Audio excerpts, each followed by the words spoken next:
Johnson, and hi, Stacy. Hey Tim, how are ya? Good. What's going on today? Another Friday. Another Friday. Hoping there's not rain today. I don't remember what the date is, but it's like fall now, right? It's like the middle of September. Can you believe it already? Christmas Time flies. shopping ready to go? Don't say that word. I'm not ready for Christmas. Yeah, I've seen Halloween stuff up since, about 4th of July? Keeps getting earlier and earlier every year. So we have today Big Brothers and Big Sisters, Nicole Campen. Welcome. Thank you so much for having me. Thanks. So what is Big Brothers, Big Sisters? We are a local mentoring program. All of the children we serve are right here in our 6-county area, Peoria, Tazewell area. And we serve about 425 kids per year. With that said, though, we always have a wait list, and our wait list is currently about 80 children. And these are all kids that are referred to our program and are enrolled in our program because they just need an extra, person in their life, a mentor. A lot of times it's single parents. You look at the Peoria area, 34% of households are single parent homes, and the state average is 19%. So we're way above that state average. And excuse me. So we're constantly looking for strong adults who want to get involved and maybe help a child who might possibly get on a bad path. You look at our enrollment is 5 to 12, and so you can be matched past the age of 12, but we don't enroll children who are older than 12. And the average gang initiation age is 9 to 11.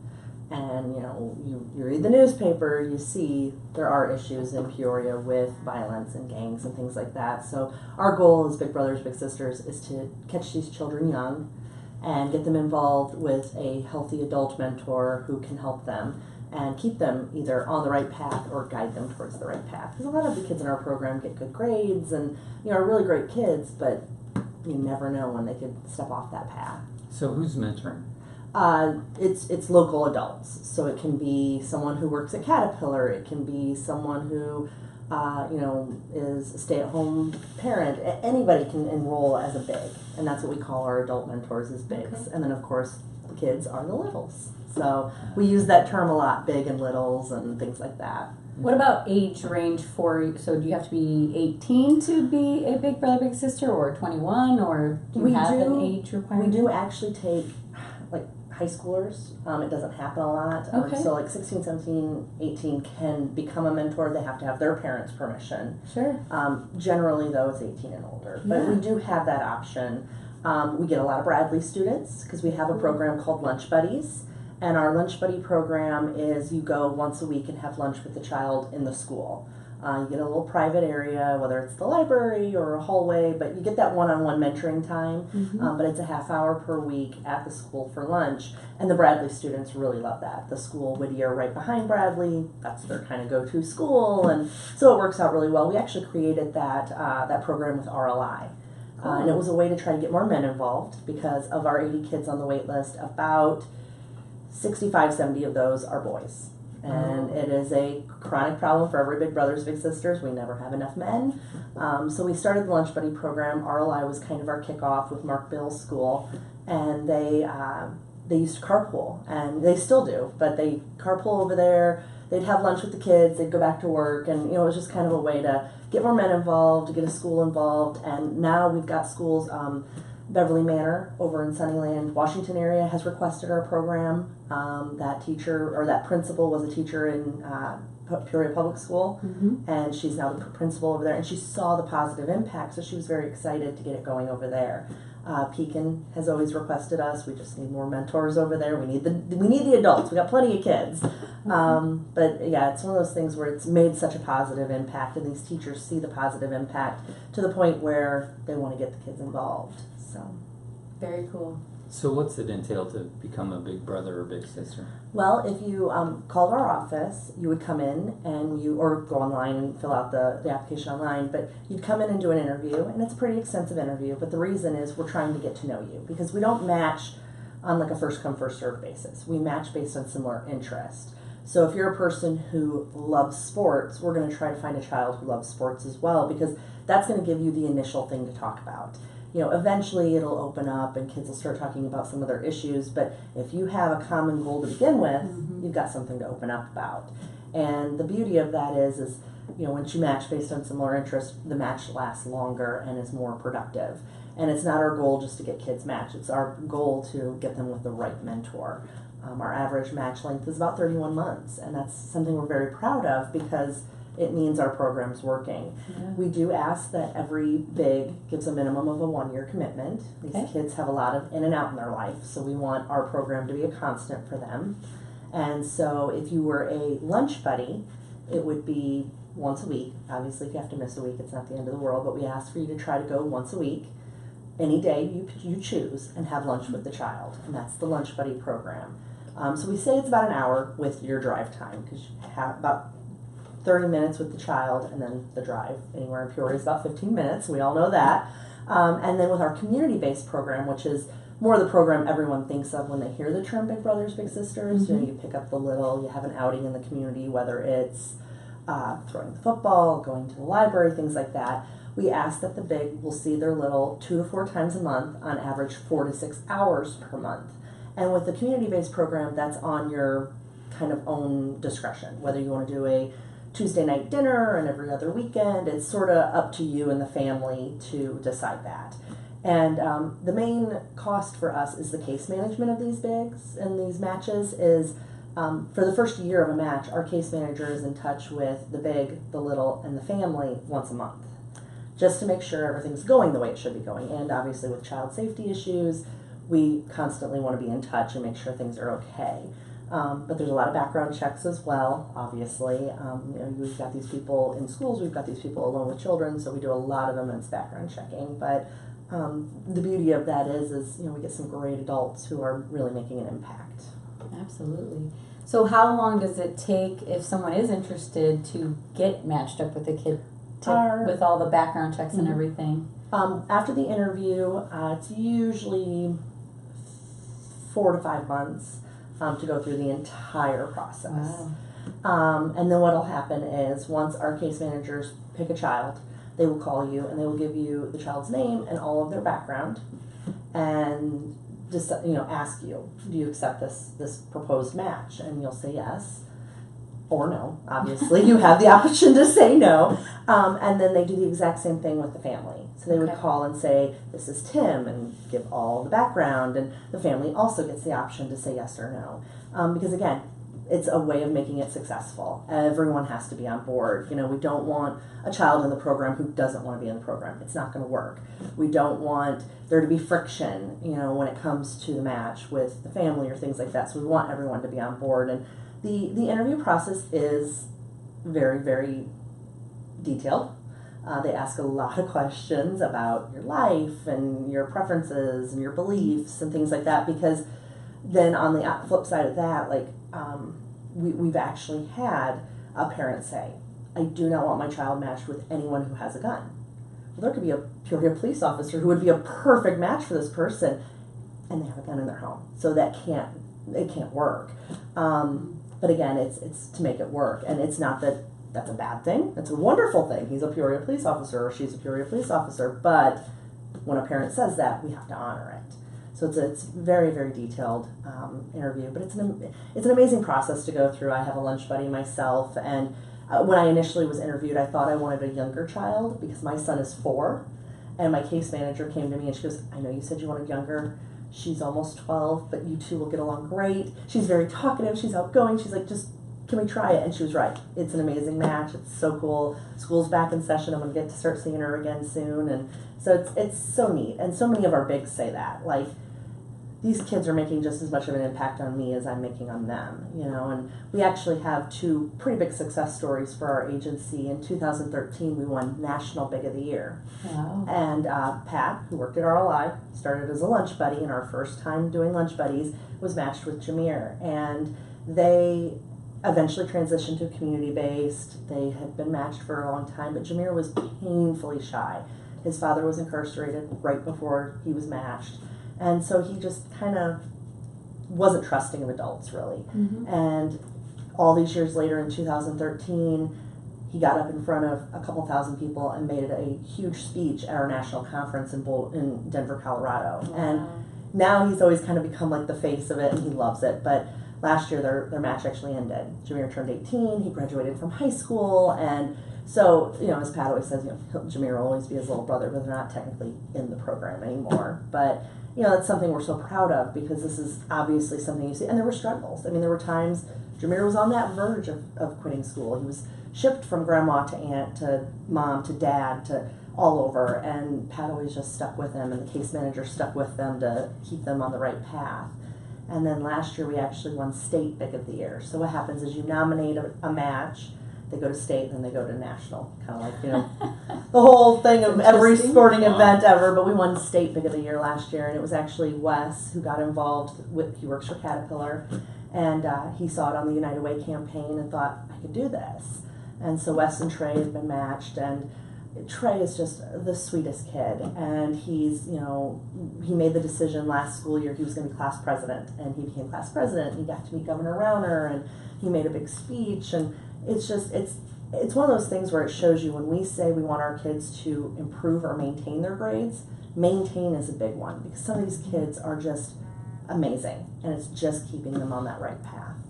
Wow. Before we get to the kids' viewpoint, fundraise. Well, no, I'm sorry.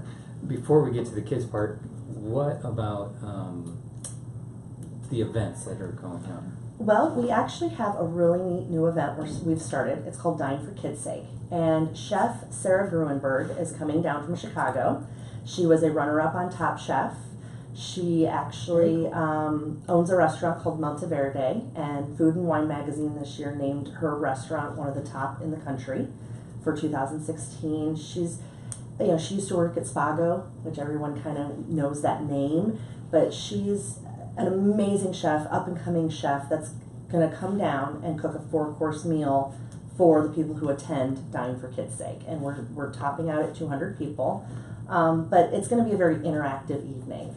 So she is going to, once the first course is served, come out and talk about that course and explain the plating. And so for a city like Peoria that's very foodie, it's really going to be a cool event. And then after the second course, she's going to come out, and so we're so excited because it's yet another foodie event, and I know there's a lot of those, but it's going to be different in the aspect of it's a very, very well-known chef who's up and coming, and B, it's going to be so interactive with her. And then we're ending the evening with live auctioning off a dinner at her restaurant with an overnight stay in Chicago, because then you'll get the full experience. Like Travis, who owns Cracked Pepper, is on our board, and he's been to her restaurant, and she has these wooden dowels that have drying pasta on them right in the main area of the restaurant. And you walk in, and it's just beautiful. And so she's really super excited to come down and kind of show us what she can do. But I think on the other flip side of that, I'm super excited for her to see Peoria. I was actually talking to my husband last night, and I said,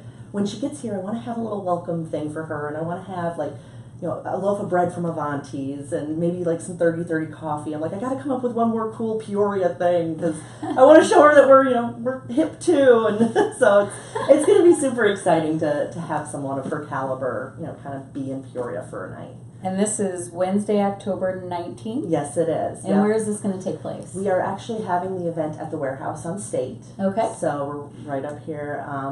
And we're excited from the standpoint of we're getting to kind of grace this new beautiful center with this event, but also sort of be in a kind of cool area of Peoria for this event. And I know a lot of people in Peoria do enjoy kind of that foodie culture and things like that, but we're super excited for this event.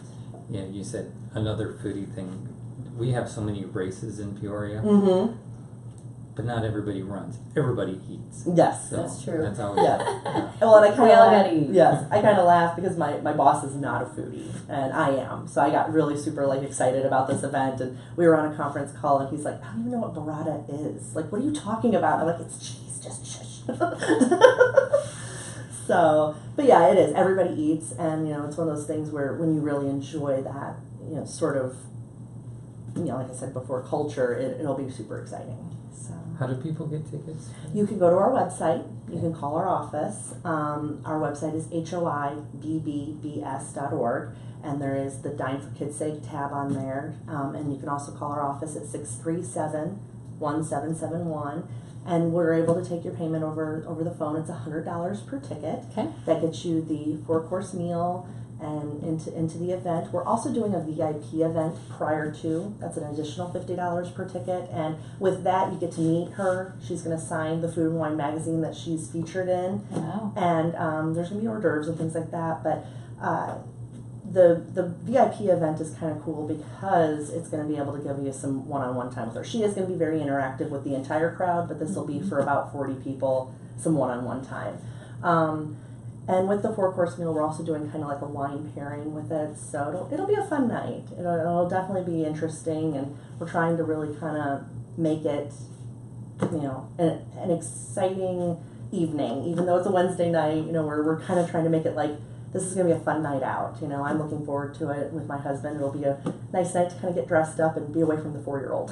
So. I understand that. So, kids, Mm-hmm. From their viewpoint, what are they finding? What success stories are you finding with that? As I mentioned before, we had, the Pat and Jameer and the Weston Tray, but even some of just the day-to-day things. With our Lunch Buddy program, our teachers really use it as kind of a reward program. They see that it works. And so what they'll say is, if he misses every day but the day you're coming, we need to have a conversation. And there are some of the kids that'll do that. They'll only come the day their big is going to be there. And so she'll say, okay, you have to be here Monday, Tuesday, Wednesday, and your big's coming on Thursday. And she will email that big or give that big a quick phone call and say, yay or nay, come, don't come. And it works. The kids look so forward to it that they come Monday, Tuesday, Wednesday, and it's that reward of that Thursday lunch or something like that. And we are so fortunate that the adults that get involved in our program are wanting to make that difference, and they're wanting to get involved from a standpoint of realizing that Peoria is a pretty good sized city that has some issues when it comes to violence. And you look at 61605 as the poorest zip code in the entire state of Illinois. That includes Chicago. And so we do have an issue with poverty. We do have an issue with single parent homes. And so you look at, again, we serve 425 kids. We could probably serve 3 times that if you really took into consideration the amount of kids that could use an adult and a mentor in their life. So, we always are constantly trying to grow. And from 2012 to 13, we grew about 18%. And from 13 to 14, we grew about 22%, but yet our wait list never got below 80 kids. Wow. There's always the need, and there's always kids getting enrolled. And there are some parents who go and enroll their child in our school or in our program because they hear there's a wait list. Oh, never mind. He'll never get matched, and just walk away. So there is a great need, but again, we always are in need of those adults. And we want to grow into other areas. So we're looking to try to get more people over in Pekin, try to get those people over in the Sunnyland area, but also our 80 kids are primarily here in Peoria. So how does one apply for a child? To have a child enrolled or an adult? To have a child enrolled. If you enrolled your child, as I said, a lot of teachers will enroll kids, and what they'll do is they'll send the application home. The parent has to enroll them. The teacher can refer them, Right. but the parent has to enroll them. And they fill out the application. They go through a similar interview as the adult because, again, trying to match based on similar interest. We also want to get to know the child pretty in depth, get to know what they're interested in, what they like, what they maybe have tried. Because some kids will say, well, I don't know if I like baseball, I've never played. They have no clue. So they're trying to kind of find out what the kid may have some interest in and then kind of work from there. And so that's what makes it sort of more successful. And, the parent obviously fills out the application. They go through a little bit of an interview process as well. And one of the questions in our interview process with the adult is, do you have a problem if there's an incarceration of a parent or a close loved one? Because, eventually that person may get out. And we, again, want the adult, the big, to be comfortable. So it's one of those things that's brought up just in case it is an option or an issue. Very cool. So these bigs that we have out there, are they referring people? Like, I want to have you guys not have a waiting list of 80 people. It breaks my heart. So I've been racking my brain on different ways you could do some type of search, if you will, or like a day of signing up people. Yeah. Because you probably have like just an application just to get the ball rolling. Yes, and we do what we call lunch and learns. Okay. So I will go into different companies in the area, and we'll bring pizza or whatever, and we get a pretty good room of people who are paying attention. Sure. And we do a lot of those throughout the year. I've done them at Ameren, I've done them at ROI, different places. Sure. And we usually enroll some people from there. We've also started an initiative this year speaking at the unions. So I've spoke at IBEW, I've spoke at the Carpenters Union, next week is the sheet metal workers. That is a pretty captive room of a lot of men, usually. Oh, right. And so we've spoke at those, trying to get people involved. The Firefighters Union, we actually spoke there earlier this week. We actually have a firefighter who is a big, and he just became a Peoria firefighter, and he's pretty exceptional because he has a community-based big, and he has a match that's been about 3 years, and his child was a pretty difficult child. He wouldn't smile, wasn't happy. Like, he was about 12 years old when they were matched, and he was just not a typical 12-year-old. And Ray said, he goes, it was a struggle. Like, the first year, Ray wanted to kind of give up a few times. Like, this kid doesn't respond. He doesn't do anything. He just sits there. And his case manager was always encouraging, like, just keep trying, just keep on. And now he's more outgoing. He makes an effort to actually get out of the house and not play video games all the time and get involved in a few sports. And Ray said, he goes, now in hindsight, it's so rewarding, but at the time it was so frustrating. I just wanted him to open up, and he was like a wall. But in addition to that, Ray also decided to become a lunch buddy big. So he's got his community-based, and then he's also got a lunch buddy because the child that he's matched with as a lunch buddy is Hispanic, and so is Ray. And he said, he goes, I just want a big who can speak Spanish with me. And he even had a name. I can't remember the name that the child had, but like, this kid had a specific I want. And it was adorable because he was just so wanting a connection to his Hispanic roots. His father lives in Indiana. He doesn't talk to him much. He doesn't see him really ever. And so Ray kind of said, you know what, I can take on a second lunch buddy. I can do that. And so he's so exceptional and so amazing. So he kind of said, why don't we have you come speak to the Firefighters Union and see if we can get a few more guys involved. And so we spoke Monday and Tuesday night there, and it's so neat because, as Colleen, our case manager, said, these kids get so excited when a firefighter comes in. You just wear something with the logo and they're going to go crazy. Like, they're going to think you're a rock star. And so it's pretty amazing to see. So we always like to dig into, how'd you get started? I actually have worked in nonprofit now for, about 10 years.